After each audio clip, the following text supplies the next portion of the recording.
Hello, MFM fans. It's me, the artist formerly known as Producer Ben. This week we had a scheduling conflict, so the episode is going to come out a day late. It's coming out tomorrow. In the meantime, we wanted to keep you tided over with something from the archives. So today we're playing an episode with Jack Smith. Jack is a founder. He sold an ad tech startup for hundreds of millions of dollars. He's really successful. He's one of these wild indie hacker types who's always got some interesting kind of weird project going on. So on this episode, he talked about his big payday, WallStreetBets. Oh yeah, remember that? VCs in the media game, and much more. It's a great episode. Jack's a really interesting and thoughtful guy, and he's coming back on the show next week, so we thought it might be helpful to catch up on what he said last time. So please enjoy this episode from 2 years ago with Jack Smith. Yeah. I feel like I can rule the world. I know I could be what I want to. I put my all in it like no days off. On the road, let's travel, never looking back. Like, feeling like old, I don't wanna hide it. Ain't nobody telling me no more. Catching feels wherever I go. What's up? We got Jack here, Jack Smith. How are you, man? Doing good. How are you guys? So spoke at House of Khan where I met him years ago. Started this company called Vungle, which sold for $750 million. It was like an ad thing, which we're actually going to talk about today. Started Ship, which raised a lot of money, got a lot of hype. And what happened to that? Went to zero. So you win some, you lose some, but you won a major one. The reason why you are here is because we want to talk about Taboola. At least I do for a second. But before we get into that, Shaan, you invited me to this thing called Apex, right? That's right. And you did it all wrong. Yeah. So, okay, we talked about it on the podcast. Apex is it's supposed to be like a digital masquerade party. So you're supposed to show up, you pick a new name, that's your mask. Nobody knows who you really are. And then you come in and it's kind of like it's a private group, but nobody has a real name. So you can the idea is you speak more freely. But of course, Sam first joins the thing 2 weeks late. Then he's like, what's Apex? As if we didn't talk about it. No, well, I knew we talked about it, but I hadn't used it before. So he joins and then he uses his real name. And then he goes on and says, hey guys, it's Sam. What's up? I'd love to hear your feedback. Like it's a fucking Facebook group, which we already also have. The reason I did it was I was browsing it because I didn't bother to actually look. But I was looking now. There's only 500 members. People were saying nice stuff. That's great. Some people were saying really mean stuff. Is that crazy? Yeah, dude. That's what it's supposed to be. That's the juiciness of a pseudonymous platform where you let them say what they want. Someone said a thread, who do you like better, Shaan or Sam? And they just shit on both of us for the stupidest both stuff. Of us, yeah. It's okay getting negative feedback. They did some mean stuff where I'm like, why does that even matter? But don't you just want to know what's actually in people's minds? I love knowing what's actually in people's minds, even if it is it's some random point or it's really mean. It's that's the stuff you never hear. There's positive, there's compliments, there's constructive feedback, and then there's just the shit people really think about you. So this is the way to see the shit people really think about you. Do I tell a story about using a pogo stick a lot? You did it once. I think it's because you have all these random skills / hobbies. And so each time it's a different one. It'll be I can dunk, I can skateboard, I can ride a pogo stick. I used to run track. You always have a thing like that. So that's what they were making fun of. Someone made fun of me for he's like, I get it. You sell hot dogs and you're good at the pogo stick. Yeah, I thought that was hilarious. Me too. That was a funny one. That was a good one. That was a good way to make fun of me. But people said some other. So what is this? It's an app. It's an app that's a group for the podcast listeners. I think this app can take off. So it's an app that I discovered called Apex that it lets you host these types of private masquerades, these private groups. I got invited into one that was super interesting. So then when I was telling that story, I was like, oh, we'll make one for this group for listeners and we'll put the link in there. And then it got hundreds of requests. And I was like, dude, I'm not going to go through and approve all these because to get in the door, you have to link your, I made it where you have to show social ID, at the beginning. And then after that, you can't see who's who. But at the beginning, you could just make sure that they're not bots or spam. The developer who made the app, I was like, can you just auto accept all these people? And he just went and did that. So now there's a few hundred people in the group. Did you guys see, the Balaji guy? Yeah. Yesterday he tweeted, he's got a thesis that in 20 years, you won't know what most people actually look like because on the internet, everything will just be anonymous. I believe that. So first, I'm pretty sure in that first group that I got invited to, I'm pretty sure Balaji's in there. You can kind of tell when people talk because they say some ideas that really, and he's such an original thinker that like, if he's saying it, it's either somebody just parroting what he says or it's him. And I know he's friends with some of the people who started the group. So I think that is him.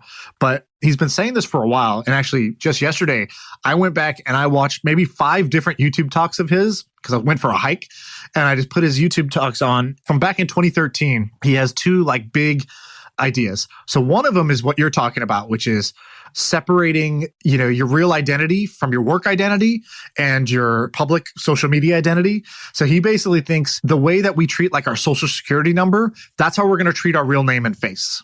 It's not going to be something you give out unless you have to. And you use that to like create accounts, and those accounts have their own usernames. So when you go to work, you're not going to be Jack Smith with your face. You're going to be, maybe you're called like, Growth Guy 33, and you're Growth Guy 33. You work, for some company. And when you show up on Zoom calls, you're not going to show your face. You're going to show like an avatar or something so that you can basically have a separate identity. And he called this 5-6 years ago because he's like, social media is turning into a mob and people are going to start getting, he didn't say the word canceled, but he was like describing cancel culture.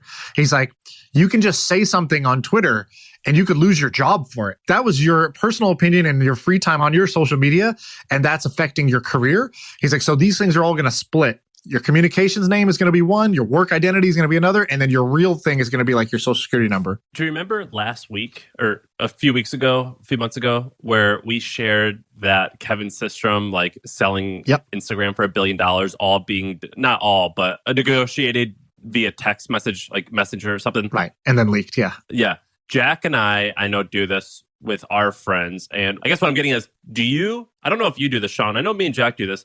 Do you have friends who you rarely or if ever have met, but you consider one of your closest friends and you only communicate via a texting version? Yes. I have people like that I met on Twitter, then I went to Twitter DMs, and then I went to like iMessage or Signal, and they've called me before, and like, I've hung out with them either 0 times or 1 time in my whole life, which is weird, by the way, right? It's a weird thing. So just to add to that, like as you were saying that Balaji called this 6 years ago or whatever, well, actually I had read this book last summer that it was written in 1981, and it basically describes this concept where this is like pretty much even before the internet and stuff. It's called True Names, and basically the concept is that your most valuable thing, even beyond your social security number, is your true name. And these people they basically spend all their life in virtual reality, and their friends, they have no actual idea who they are. And even though they're friends, like if they want to get real power over someone, it's when they find out what their actual name and identity is. And these guys then are like, because they're like so powerful and stuff. And then so it's pretty interesting that, even like 30 years ago, this guy was predicting this. Do you guys think this is, because Balaji's he's a futurist, right? So first of all, everything he says, I think of him like somebody who literally is a time traveler. Like he comes back in time and he says something to me and I'm like, okay, even if I don't understand this is just what the future is. I just don't know if it's 5 years, 10 years, 25 years from now. He's crazy, not necessarily a bad way, but I think he predicts a lot of stuff and he's definitely right sometimes. But those types of people are probably wrong more than right. Sure. I'm not saying he's right all the time. That's not what I mean to say. I mean, the things he says, they sound so foreign to today because he focuses on the future and like kind of like the deep future and the radical future, not like small incremental changes, but like what would the big shifts be? And there's one school of thought which is like, you're never wrong, you're just early. For a lot of these predictions, like your guy who wrote this book in 1981, right? Like you're wrong until you're right for a lot of these big ideas. Like the idea of Bitcoin, this universal currency, that's actually been around for a while. And then it was wrong until it starts to become right. I believe in it. Did you guys read the book American Kingpin, the one about the Silk Road? I haven't read it, but I'm familiar with it. It's awesome. So you should read it. It's awesome. It's so fun. But anyway, Silk Road was a multi-billion-dollar enterprise. All of his employees, obviously because they couldn't reveal who they are, they were only like identified by like usernames, and they had no idea who they were, and they paid each other. And I was reading about it. It was a pretty harmonious work. Like it was like a good work environment, and it was only username based. And people got paid, and they had meetings. It was incredibly fascinating. So yeah, I buy into it. Did I tell you about the conversation I had with one of the early developers of the Silkroad? One of those guys? No, what? He listens to the pod and he reached out and he's like, hey, this is who I am, confirmed his identity. And he's like, I was, one of these people. If you Google my username, you'll see all these articles about me. He's like, I just, and so I can't say too much, but like I talked to this guy for a while. Fascinating guy. I can't say too much, but basically he was a fan of the podcast. Okay, so I'll tell you something crazy and I got to ask him what I can say. We might have to just delete this.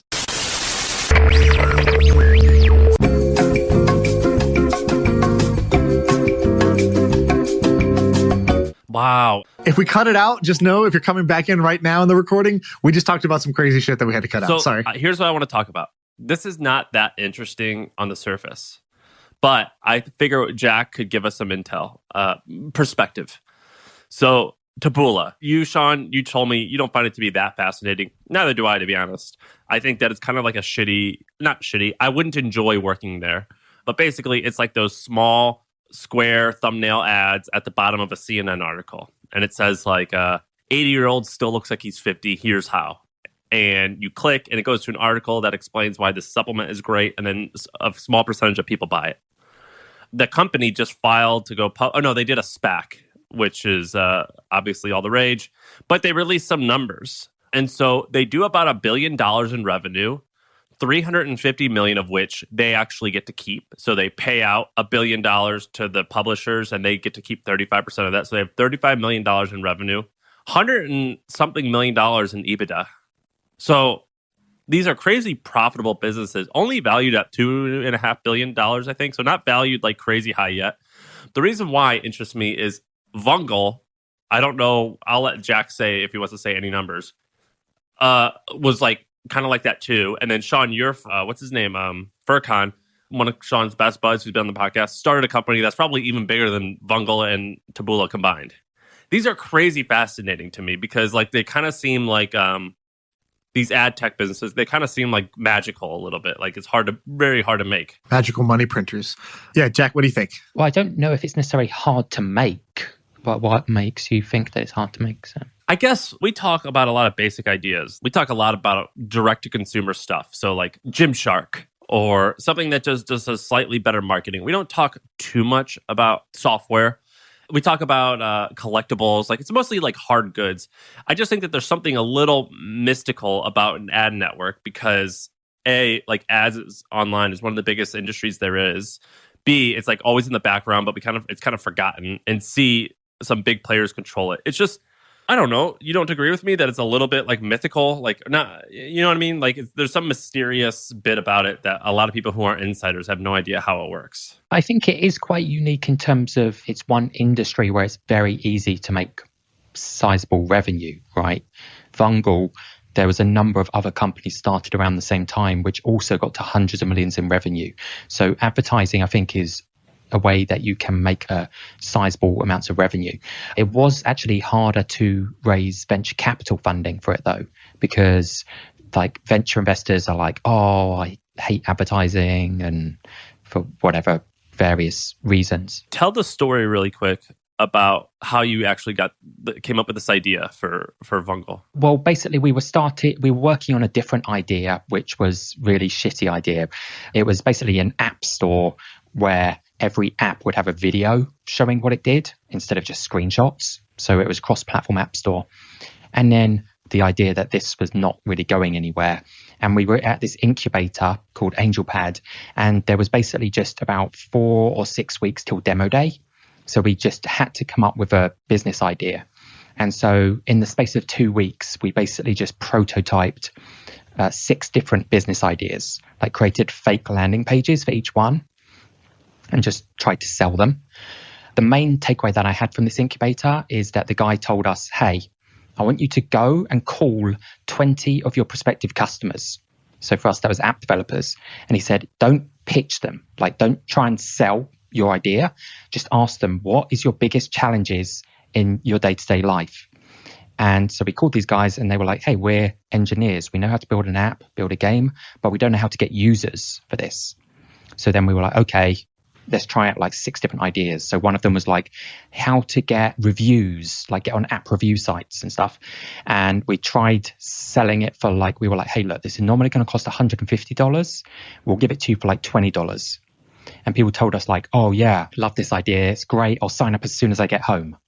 We got like 0 sales. Like people were just telling us the idea is great. They didn't actually want to sign up. Tried out all these different ideas and then actually serendipitously went into a meeting with an investor and we wanted to record the meeting. So we were like, hey, is it okay if we just record this? Opened this like sound recorder app and it started like auto playing on full volume, like some video for Coke. Like we're trying to close it up, what the fuck? But then we actually just thought like, hey, wait a minute. What if we had videos like this, but like advertising other games and other apps instead of like Coke stuff? And so we went to those prospective customers who said, hey, what if you could have like a movie trailer for your app or game shown inside of other apps or games, like 15 seconds? People were like, oh, I love this. I want to be your first customer. Put me down for like $5,000, $10,000 ad spend. As soon as you're ready to launch, I want to be the first customer. So they were throwing money at us. So then we knew that, all right, this is a good idea. But actually, when we told the guy running the incubator that we had come up with this idea, he was quite early on at Google and stuff. Basically, he said to us, like, I just went on a whiteboard and I was like, yeah, it's kind of in the past week, kind of this is how I think mobile advertising and advertising works. Like you kind of have games that want to get users and these other games will want to get paid so we can show ads in there. The guy basically stood up and he just like slams his hands on the table. He's like, you guys don't have a clue about advertising. You just looked this up on Google in like the past week. There's people at Google and Facebook ads who have like 10 years experience in this. And you think that you can disrupt this because you just Googled this like 5 minutes ago. And then so actually I remember one day just like being in the toilet and then just like late at night because we stayed late into the office. As a figure of speech or you were literally taking a shit? Okay. Actually there, like at 1 a.m. in this shared office space, everyone else had gone home and I'm just by myself and I'm thinking like, we did what you told us to do. We went and spoke to the customers and asked what their pain point is. He was trying to push us to a different business idea. And so we actually just like had to basically stand up to him. And then we said, hey, listen, I know you really want us to go in this direction. If you do this idea, you're not going to get a single dime of funding.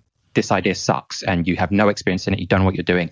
And we said, listen, we really do value your advice, but we followed what you said and we think there's a pain point here. So we're going to go with this. And then we kind of make fun of him like a few years later about that. But actually at the time as well, he introduced us to another company in the space. And I remember we were meeting with the founders. We'd just come up with the idea and the founders like, oh yeah, so okay. So what technology are you using to power this? Are you using like RTMS or like the VVV? And we're like, I have no idea what you're talking about.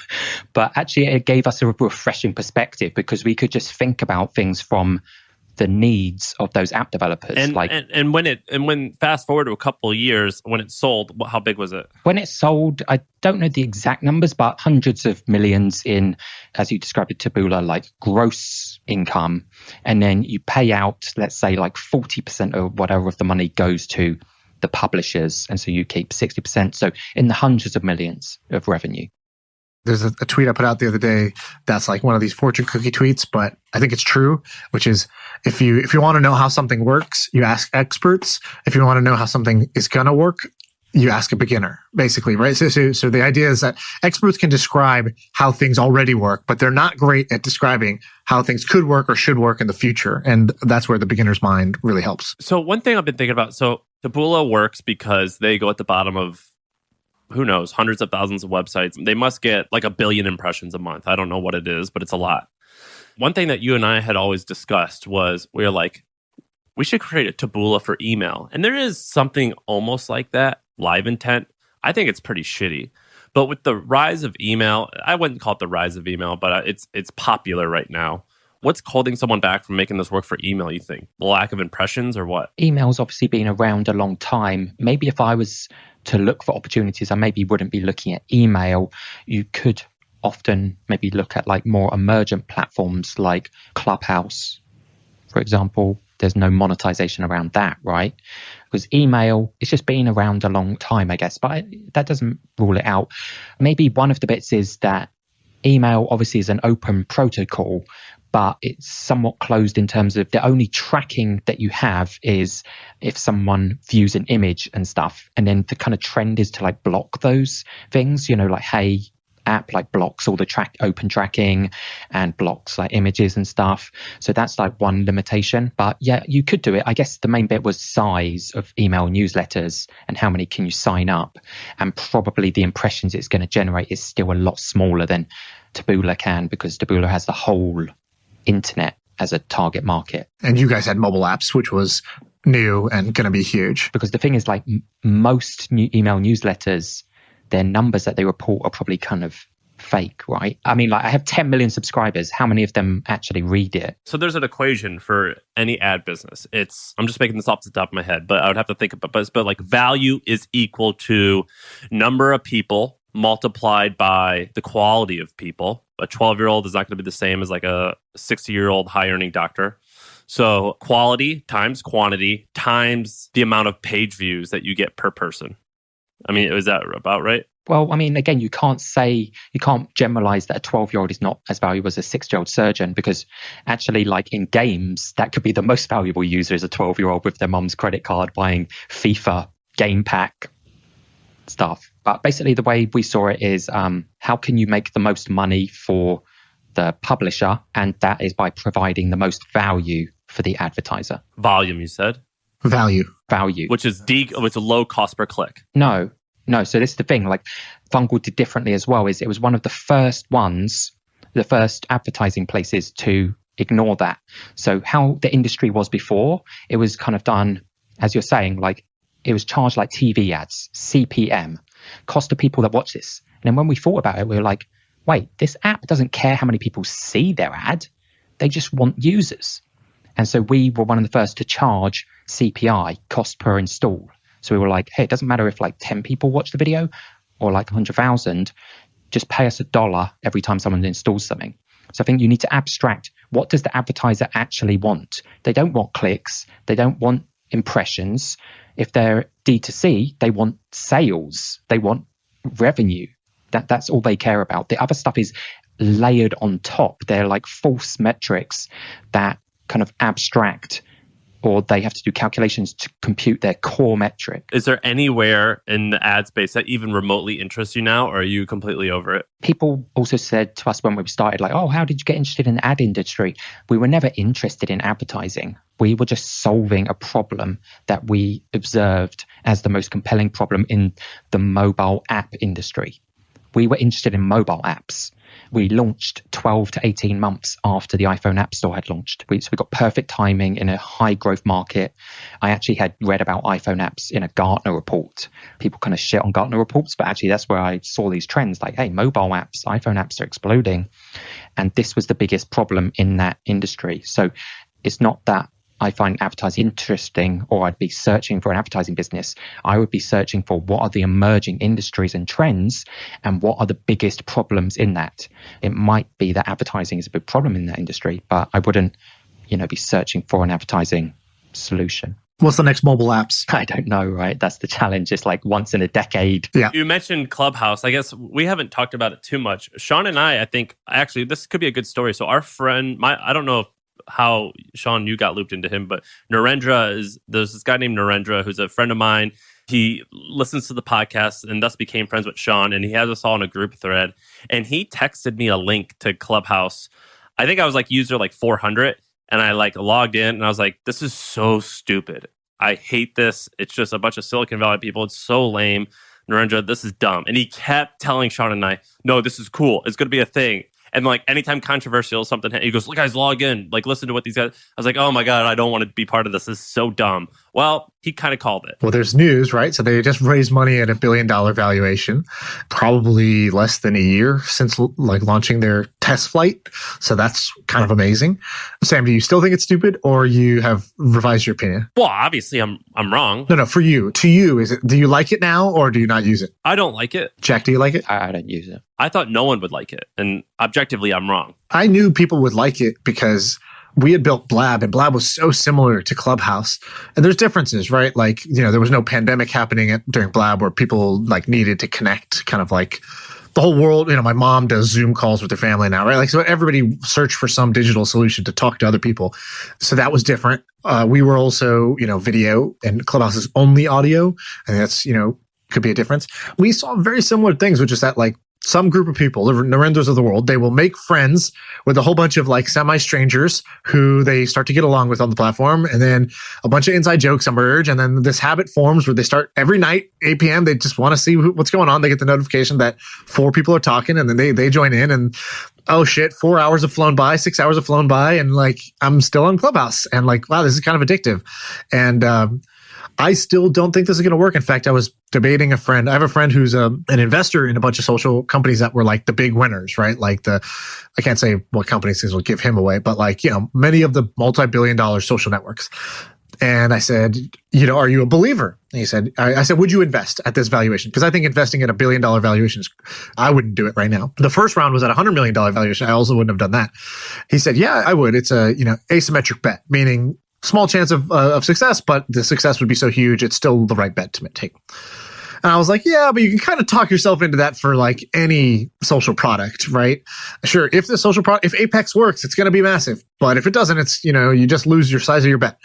And he's like, yeah, but like this has a bunch of things that might actually work. And I was like, cool, I think I'm just too jaded. So my own failure with Blab has made me think that this can't work. And I think that's kind of a dangerous position to take. When they announced this round, it says there's 1 million subscribers. Yeah. We hit 4 million, right? We had 4.5 million when we shut it down.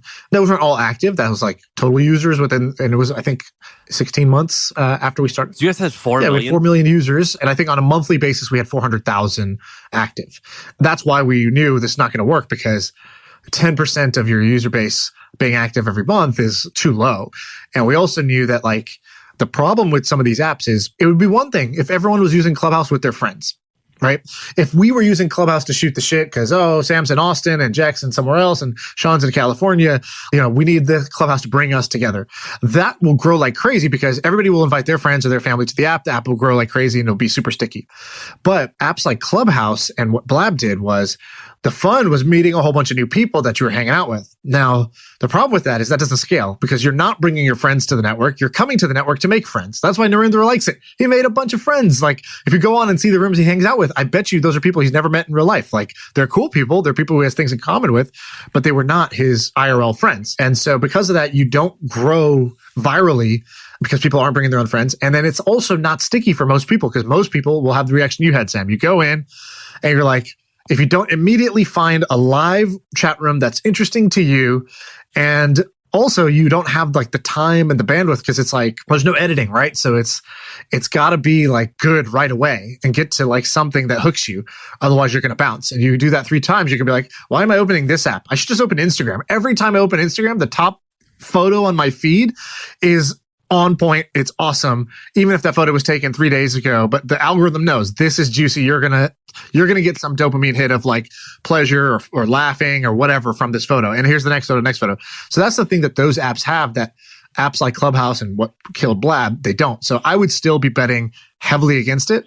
Now, that's not a cool position to take because like what's the fun in rooting against a startup? Like there is no market for me to go short the startup or bet against it because everyone's like, yeah, duh, like it's hard to build the next Twitter, but like maybe this can be it. Do you guys remember Meerkat? Yep. Yeah. That was just as trendy as this, right? I think part of this valuation is just the market environments for funding at the moment. So, I mean, Meerkat would probably have raised at $1 billion funding when it has peak as well. So I think it's just too early to call it. I do agree with what you're saying, Shaan, that what I don't like about it at the moment and what I think will be a challenge is that all of the content is ephemeral, like it just disappears, right? Other places, as you said, Instagram, Twitter, this content is like evergreen. Like I can see a tweet from like 6 years ago, maybe Balaji sent out that thing 6 years ago and I can like it and resurface, and it's evergreen content and they're getting more and more content all of the time. They need to make sure the content is A star at every minute of the day. Which it won't be, right? So this is the thing. I went to a brunch. I think you were there, Jack, actually. Those James Courier brunches that he used to throw, the NFX brunches. I went to one of them while we were working on Blab, and he was one of the lead investors of Meerkat. He was one of the guys who helped Meerkat figure out what it was going to be. And I talked to him. I was like, we're hitting this problem. Meerkat's hitting this problem. Like everybody on the outside thinks this space is so hot, but all of us on the inside are fucking panicking because we know how hard this is to get users to stick around when it's live, unpredictable content. And he was like, he drew this like diagram with his hands. He goes, think about it this way. Every network, every app that you're going to open has to be interesting. So there's like this interestingness scale, and you got to be high on the interesting scale. He's like, and YouTube has this problem, Instagram has this problem, Pinterest, Facebook, everybody's trying to show you something interesting. And they have like millions and billions of photos to pick from, but they're going to show you something interesting. The algorithm does that. The problem with Meerkat and Blab and all you guys is then you cross-section that with something that's super interesting that's happening right now. And that right now problem, the evergreen problem you're talking about, it doesn't make the problem 2x harder or 4x harder. It makes it like 2 million times harder. And that's the main problem. That's the one reason that really Twitch is the only live network that has worked, unless you count live TV, which I guess is, a different sort of outlier with like highly premium produced content. And so Twitch is the only one where it's users creating content live and it actually works. And one of the reasons why is because when you're streaming a game, the person could kind of just come in whenever. There was no beginning, middle, and end of a conversation. You just hop in, they're playing the game, and you can leave whenever you want. And the streamer stays live for like 8 hours straight. So the interesting people are online for 8 hours a day because playing a game is easy. You can actually do it for 8 hours, whereas talking on Clubhouse for 8 hours would be impossible to be interesting for 8 hours. And so that's the problem with apps like Clubhouse. And that's why like the fundamentals to me don't make sense. I think the valuation and all this stuff is for people who don't really understand what's happening at like how hard this type of network is to make. I don't know, like the valuation, I'm not that concerned about. I did see another tweet. Someone, a Googler, asked Eric Schmidt when he was CEO, I don't know if you saw this, at the time they bought YouTube. He's like, did we buy YouTube for the right price? People are saying it's a bit expensive, like 1.5 billion or whatever. He said, no, we definitely didn't buy it for the right price. It was either way too cheap or way too expensive. Ask me in 10 years. So I don't think this 1 billion matters. It's a binary bet. It could get massive. YouTube was already working. YouTube was already massive. It just might have died because of the, all the copyright lawsuits that they were getting hit with. Instagram was pretty early when it got bought by Facebook and stuff, right? I mean, not as early as this, but Instagram was also sticky. And again, the like fundamentals of Instagram, you could see why that would work. You knew that people viewing photos on a feed, that works. Oh, these guys have done it well on mobile and they're like faster than Facebook on mobile. They sort of built Facebook for mobile. And so Facebook buying them made sense. I haven't seen the data, so maybe I'm wrong. Maybe Clubhouse has some amazing retention metrics that have defied the odds of all the others of us who have tried something similar. I doubt it. I think stuff points towards it not working. I'm just saying they're not judging the valuation based on data probably too much at this stage, right? It's like, oh, wow, this seems that this is a big opportunity thing. That means if it becomes a $10 billion company, you only 10x your money. And I think that the risk reward there is so far off that, to me, this is an example of investors just wanting to be the one who gets the hot girl at the dance. Like Clubhouse is the name everybody knows, and you can sort of talk yourself into it. Like becoming a $10 billion company is no fucking joke. Like I think Snapchat, when they went public, were 10 or 20, like max. And that was 10 years in. Not to shit on him because it seems like a great guy and some of his writings about his growth expert. But Andrew Chen has had a couple of big bet failures. Like he joined Andreessen a couple of years ago. His big bets are things like Atrium, which like died like 12 months later. Like I can't remember his other bets, but some of them have like died. Yeah. And I think he was also in Secret, which was like probably the last big social app to do this was Secret, where Secret comes out. It's in a small number of people's hands. It's super interesting. And the tech guys love it. And, it raised at $100 million valuation. Boom, just like Clubhouse did. It didn't get to that next one at the billion. Yik Yak did, but Secret didn't. And then both of those died because of kind of fundamental problems which were around, fully anonymous networks. What's interesting to me is like, I just don't really invest much in consumer apps because I just don't get it. And I think what highlights that the most to me is that Sequoia and I can't remember the other firm, but they are investors in WhatsApp, like the biggest consumer exit of all time. They're also investors in things like Secret. So if these guys that have massive teams, they're looking at all the data, they're going to the board meetings of WhatsApp, they have all of these data points. If even them can pick a consumer app that like implodes like 12 months later, how am I going to be able to pick the winner? We talk a lot about a lot of cool stuff on here. but we never really talk about this social network, like these like poppy fun things. And would you say it's because do you just hate that now because you see? No. So I don't hate it. I am probably too scarred by it. So like I'm scarred by it to the point where I would never go try to build another social app. I think it's like, just in terms of the risk reward ratio, I guess there's so many better ways for me to have success than to try to be the genius who catches lightning in a bottle, the lottery ticket winner who really comes up with the next Snapchat, the next Instagram, the next Pinterest, whatever, right? Like, I would love it, but damn, that's hard. And there's just so many other ways where I have a much higher chance of success. So I wouldn't do it again.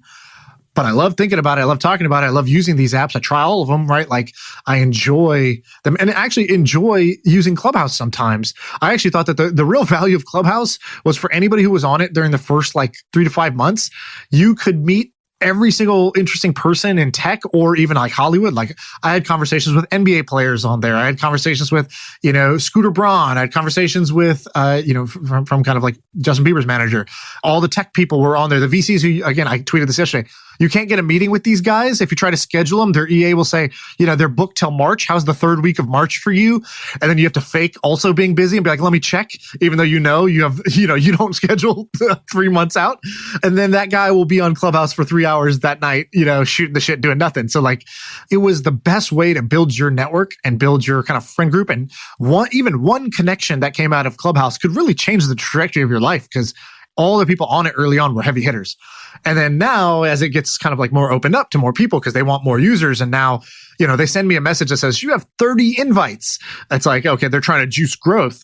They're trying to accelerate growth. Now that value is gone. So I don't think it's that interesting anymore. So I know Jack has to leave probably pretty soon. Sorry, Sam. I was just going to say, like, if there was anything else you wanted to talk about with the Taboola thing, there was 1 or 2 points I had. And then also kind of felt like you should mention GameStop today. I don't know if you've been following it, but the craziest... Yeah, go for it. Explain what's going on for people who don't know. Well, with GameStop, I saw a chart saying that trading volumes for stocks are approaching what they were in the .com bubble.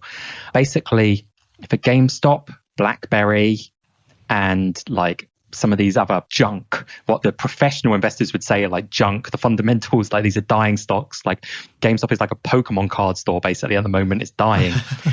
So hedge funds were basically saying, hey, we think you should short this stock, like the numbers are trash. People on Reddit in this group, WallStreetBets, they basically clubbed together and they were like, hey, let's just screw these hedge fund guys and let's just pump this stock. Now, GameStop, the guy, this other actor, the founder of Chewy, had become an activist investor like 6 months ago, just saying like, oh, I think I can improve them. He invested 75 million.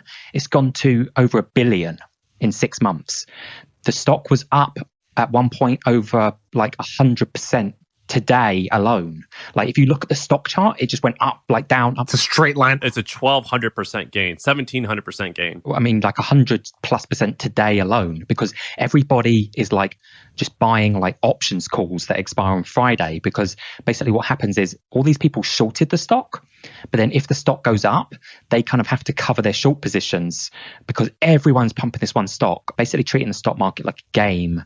Kind of funny to see, but like, yeah, it is approaching like .com bubble levels of stuff, because people were posting like really scientific sounding stuff on the Reddit group, like, oh yeah, this is called like a quantum short freeze where there's not enough stocks, and then this like they basically were chatting shit. If people even knew they were chatting shit, in the comments they were like, you formatted your post very professionally with like bullet points. Sounds legit. I'm in. Right. And then they're posting screenshots that they just put in like $100,000 buy orders. So it's kind of like the .com thing where everyone was just buying any stock that was called .com. Now everyone's buying, oh, someone shorted a stock. Let's just pump it. Like the hedge fund people are saying, short this. Let's just buy that. Do you think that this is all from Robinhood that these people are using? Like BlackBerry, etc. Like even they're putting out announcements like, we have no material news why our stock is up 40% today. Because even though Robinhood users, you'd think like, oh wait, they maybe don't have as much money as hedge funds, so how can they move the stock so much? It's because they're all buying crazy leveraged options. They're buying options that expire on Friday, which moves that you can essentially move the needle of the stock just by putting in like $1. You can move it massively because you're basically doing a game of roulette. You're like, hey, yeah, I know I'll lose all my money, but I have a small chance of winning. So basically they can move the stock much more because they're just buying these super risky, crazy options because they don't give a shit if they lose all their money. So it is Robinhood, it looks like to me. It's so crazy what Robinhood has become. I actually can't stand it. It's funny, yeah. But I definitely I feel kind of sad for people because I think it's going to mess up a lot of people. It's funny, scary. Yeah, it's funny, scary. I actually had a funny story. So 3 days ago, I'm in this like chat group and I posted, I said, hey, who's got a hot stock tip for me? I feel like gambling. And I told her, I said, I got 100K. I'm going to gamble. Give me your best recommendation. And so people were just responding. There's like 6 or 7 people in this group. They were like, this because of this SPAC, because of this reason, you could just speculate on this, and, just funny things. And Greg Eisenberg, who's been on the pod a couple times, he goes, I think GameStop still has a 20x to go. And I actually didn't know what was going on with GameStop at the time. This was, I think, the first day of the pump, like when it was like 50% or something like that. And I looked at it, I was just like, what is he talking GameStop? I just like, was like, just referencing some obscure old dead thing as whatever. And so anyways, I picked one, I put 100K into it, and then fucking GameStop has been up like, I think I would have had like $700,000 or something crazy if I had literally just taken his joke recommendation to be serious. It was crazy. Yeah, it's messed up. It's funny. Kind of like Elon Musk pumping Dogecoin just because it's like a funny meme. Yeah, it's wild how. And so is there something, I actually don't know, is there something when the shorts cover their position that boosts the stock more because they had to cover? Is that why it's like double pumps? Yeah, because when you cover a short, you have to buy the stock at any market price. So these guys, one of the analogies had is like, actually Warren Buffett said that he doesn't like shorting a stock because then he's like, you can't sleep at night.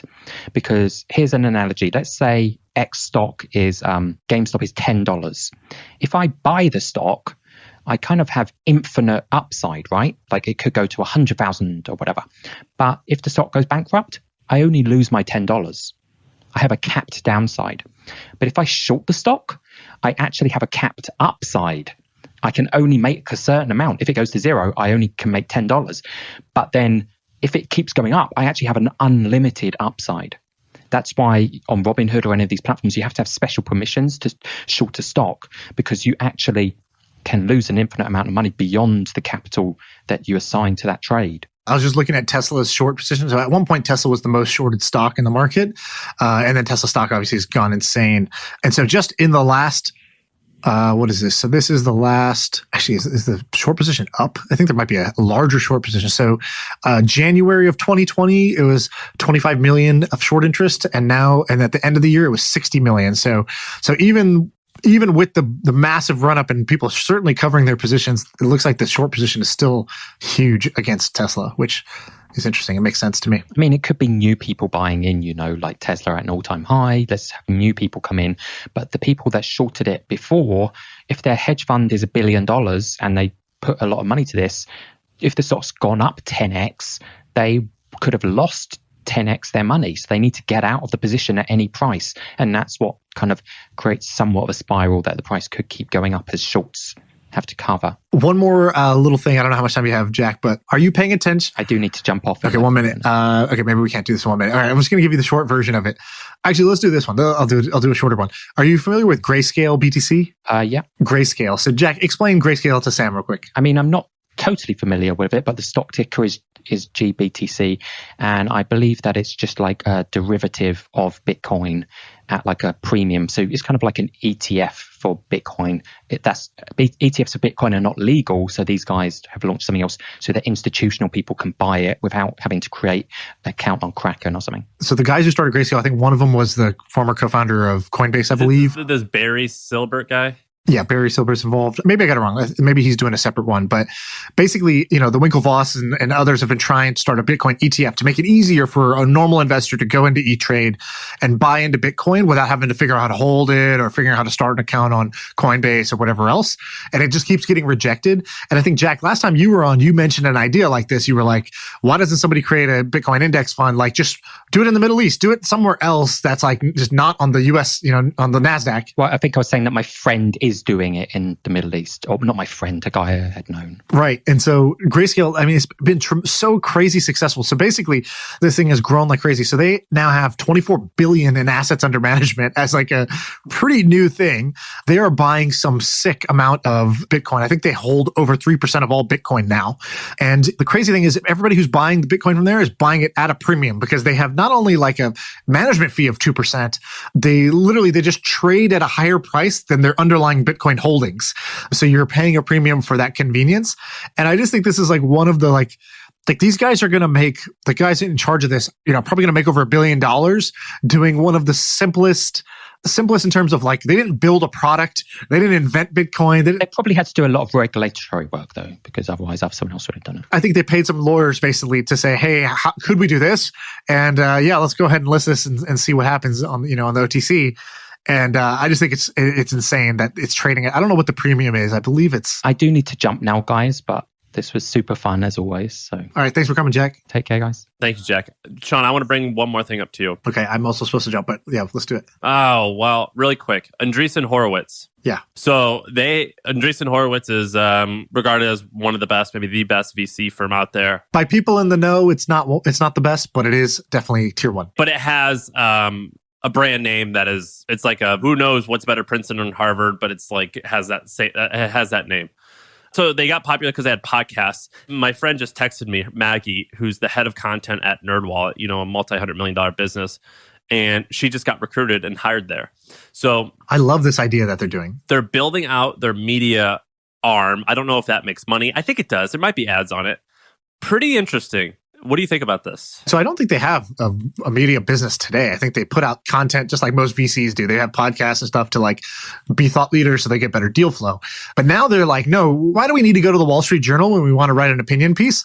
Let's just make a media company and we will write opinions into that.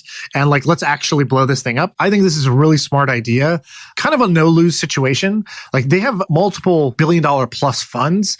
So the media business doesn't need to be a big business for this to add value to them. No, it could easily pay for itself, though. Just what they have now, it would pay for itself. And so I think that it will be successful, financially, but at a scale that's for them probably pretty small. But the impact and the influence and the ability to like dictate their own terms and not be beholden to the media and having to like play nice with journalists and do all this stuff. They're like, no, we'll just be the journalists. Why not? And this has already been a trend, right? Like Mark Andreessen on Twitter will get millions of impressions. But I think it's smart of them to go straight into the media business and compete. And I love how the media people are all so upset about this. Yeah, it's stupid for anyone to be upset about it. I can't stand that. It's awesome. I can't stand the elitism of people like gatekeeping around who can and cannot share their opinion, who can and cannot have quote news or be a quote journalist.